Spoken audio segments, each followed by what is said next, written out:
तो ये gate PYQ का क्वेश्चन है। तो यहाँ से आते हैं, रुको।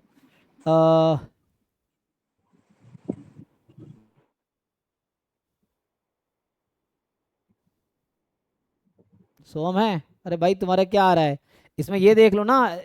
हमें वो निकालने की जरूरत नहीं है। क्या आइगन वैल्यूज डिस्टिंक्ट आएंगे कि नहीं, क्वेश्चन ये है। क्या रिपीटेड आया, डिस्टिंक्ट आया है? रिपीटेड आया है, तो दो रिपीट। रिपीट कैसे आ गई, तुमने गलती किया है। 0 + रूट, क्या बोल रहे हो, डिस्टिंक्ट आ रहा है कि नहीं आ रहा है पूछ रहा हूँ। ये तो डिस्टिंक्ट आइगन वैल्यूज मुझे दिख रहा है। क्या कर रहे हो भाई तुम, 0 + √13 - √13 डिस्टिंक्ट आइगन वैल्यूज हैं। तो भाई क्यों तुम इसे कर रहे हो।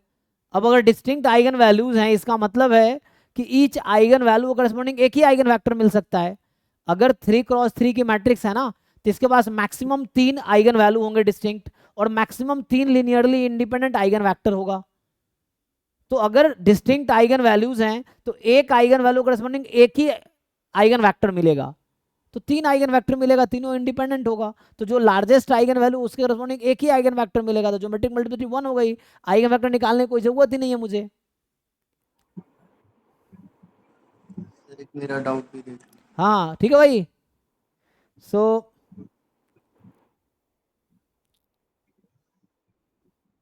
क्या तुम लोग क्या कॉन्सेप्ट पढ़ते हो।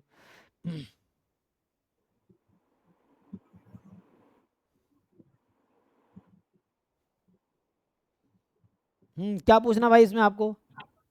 सर मैन वाइट ने यू टेस्ट लगाया था, जो आपने लिखवाया था ना, यू रिजेक्ट करेंगे जब U less than equals to U alpha होगा।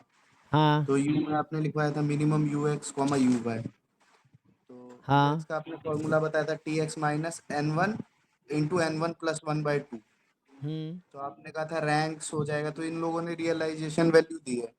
ठीक है। तो हाँ। वहां से यू की वैल्यू 2 आ गई मेरी। तो अच्छा। रिजेक्ट का तब करेंगे ना जब 2 यू अल्फा से छोटा होगा, ये हाँ। कंडीशन। हम्म। तो सर अब इसमें टू कुछ समझ नहीं आ रहा, उसके बाद कैसे निकाल पाएंगे, बाद में कंफ्यूज हो गया।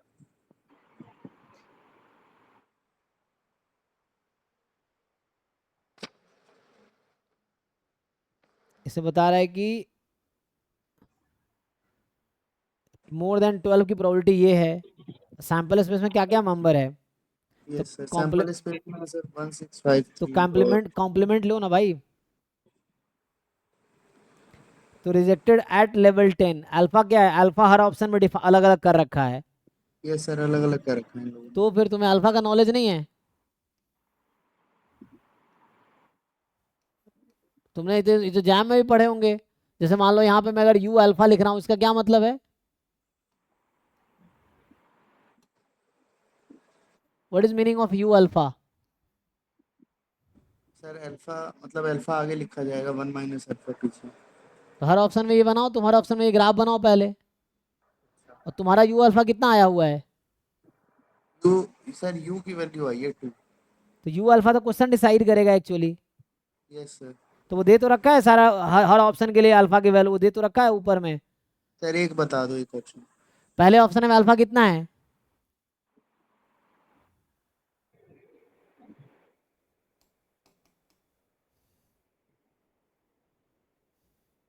सर 12। अरे पहले ऑप्शन में अल्फा की वैल्यू क्या दे रखी है भाई, कहाँ सोए हुए हो।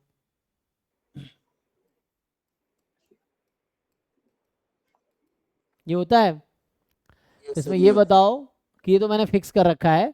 हालांकि तो यहाँ से क्या आएगा, तुम्हें क्या क्या दे रखा है।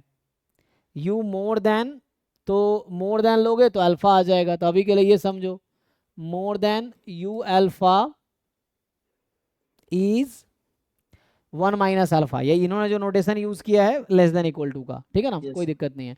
उसको अभी इक्वल टू समझो। तो यहाँ से बताओ तुम्हें, अगर ये मोर देन ले रहा हूँ तो अल्फा हो जाएगा। तो बताओ 0.10 किस में दे रखा है, कहीं है 0.10।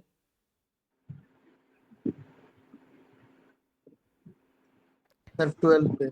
हाँ, तो यू अल्फा तुम्हारा 12 हो गया, तो यू अल्फा 0.10 12 हो गया तुम्हारा। अच्छा। ठीक है। ऐसे ही यू यस सर। 0.05 तुम्हारा 14 है, u 0.025 कितना है 15 है, u 0.01 तुम्हारा 16 है। अब फिट करो इसके हिसाब से, इज आर ट्रू, है ना। Yes sir. तो अब क्या होगा, तुम्हारा ही तो सब में ज्यादा ही है, तुम्हारा 2 तो इधर आया हुआ है, तो रिजेक्ट तो किसी में भी नहीं कर पाएंगे। तो इसमें क्या बोल रहा है, रिजेक्टेड। अच्छा, रिजेक्ट करने के लिए क्या क्या बताया था हमने, less than more than. Sir you less then you alpha. तो सारे में यू लेस रिजेक्ट, देन, फिर तो सब में रिजेक्ट हो जाएगा, इसका मतलब सब में रिजेक्ट होगा। सर फिर तो सब नहीं रिजेक्ट होगा। देखना पड़ेगा फिर इसमें, देखो ऑप्शन क्या दे रखा है। एक सेकंड सर बताओ। हाँ, इसमें सब में रिजेक्ट हो जाएगा ऐसे तो, रिजेक्टेड रिजेक्टेड रिजेक्टेड रिजेक्टेड।